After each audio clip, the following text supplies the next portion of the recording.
Buildings rose and some once familiar landmarks were bulldozed into history.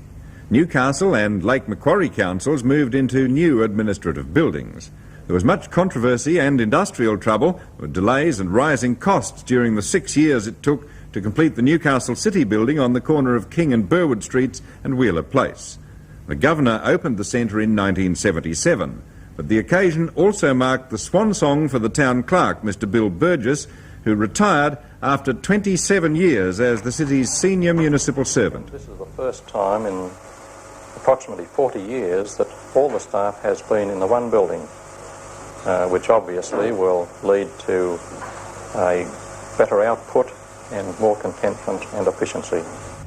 It was the State Premier's turn to open the new council chambers for Lake Macquarie at Spears Point.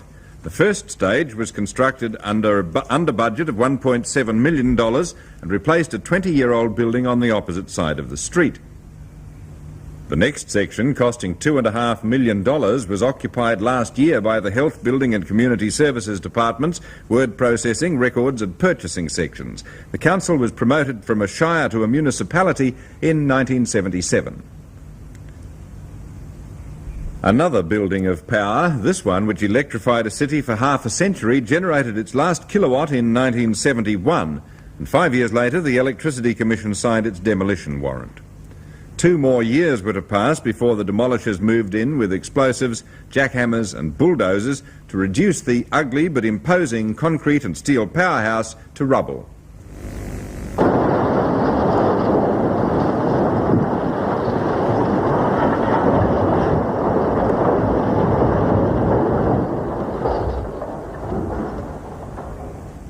A Waratah landmark disappeared in a matter of seconds. A tall brick chimney came crashing down to make way for the state's second Kmart shopping complex.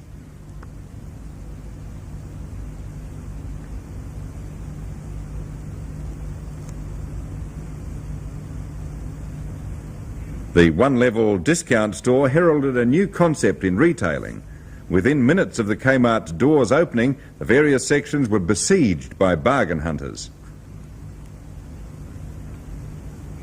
There was also a major growth in suburban retailing, with local shopping facilities expanded, the enlargement of the Garden City complex, and 9 months ago another regional shopping centre, Charlestown Square, opened. After the site was cleared in 1970, construction stood still for 7 years because of the financial climate and a changing building code. However, the 2-storey complex, occupied by 3 major retailers, 65 specialty traders and a multi-level car park, was finally completed for $13 million. Millions of dollars, both from private and public purses, were spent on community buildings. The Great Hall was added to the university campus at Shortland. A start was made on the hall in 1971, with half of the $1 million coming from public subscription and the balance from the government. 2 years later, the Great Hall was opened with an academic procession and conferring of degrees by the then Vice-Chancellor, Professor James Auchmuty.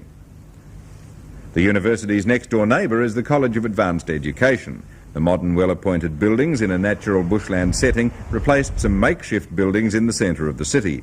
Known then as the Newcastle Teachers College, the move to Waratah West from Union Street began in 1971 and was completed 3 years later. The auditorium in the $10 million complex is named after Mr Griff Duncan, the college's foundation principal. He retired in 1975 and was replaced by Dr E. Richardson.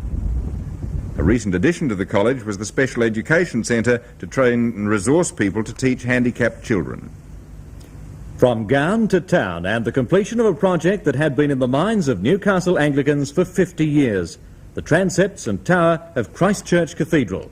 Taking almost 18 months to complete, the 50-metre tower houses 6 bronze bells which were specially cast in Holland for the cathedral. The inspiring building is floodlit at night. Pomp and ceremony marked the dedication, with the Governor-General, Sir Zelman Cowen, attending a weekend of special services. For the Greek community, 20 years of planning and hard work came to fruition when Archbishop Stanianos travelled from Sydney to bless and open the $200,000 church in Hamilton. The church was built to seat 300 and it took a year to complete. Guests at the dedication service included the Bishop of Newcastle, Bishop Sheville, and Bishop Clark of Maitland. While the cost of petrol escalated and there were numerous shortages due to industrial troubles at refineries, the motorist was compensated with better facilities in the city. Another multi-storey parking station, the City Council's second, was opened in Gibson Street. The motorists' organisation, the NRMA, moved from Hunter Street to its modern regional headquarters in Auckland Street. The move gave members better facilities in all aspects of motoring and holiday bookings. The city's accommodation was boosted with the opening of Noah's Motel in the East End. The motel chain had financial troubles and it was sold and renamed the Telford Motor Inn by its new owners. Another major city building was beset by troubles of a different nature before it was completed. The multi-storey Lombard House was dogged by industrial disputes before it could be occupied in 1973. The area's healthcare facilities were updated at great public expense. The 8-storey outpatients wing at Royal Newcastle Hospital was opened by the then Health Minister, Mr Jago, in 1971. The wing is occupied by the pathology, X-ray and outpatients clinics. Other major hospital projects were finished at Wallsend, Maitland, Gosford and the Mater Hospital at Waratah. A second major brewery came to Newcastle with the opening of Tui's Hunter plant in Cardiff.